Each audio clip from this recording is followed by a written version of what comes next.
What's up, everybody?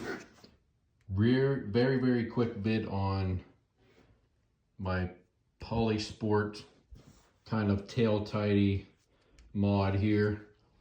This is a polisport tail light with the license plate lamp underneath.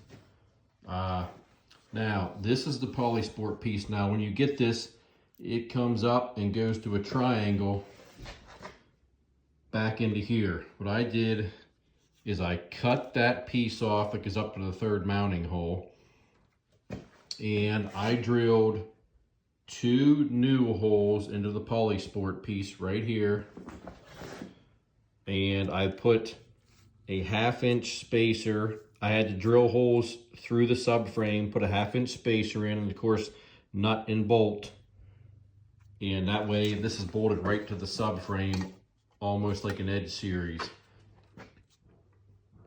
I mean, it's kind of tough getting it lined up. Mine's not even perfect, but if you had someone else holding it, you could do a lot better job. But that's all it is. It's very solid. Now, I have the 300 fender modded on here.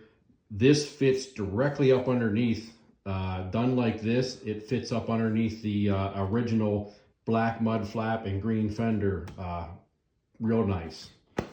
So there you go. If you have any other questions, go ahead and put them down below. Like and subscribe, and I'll see you next time.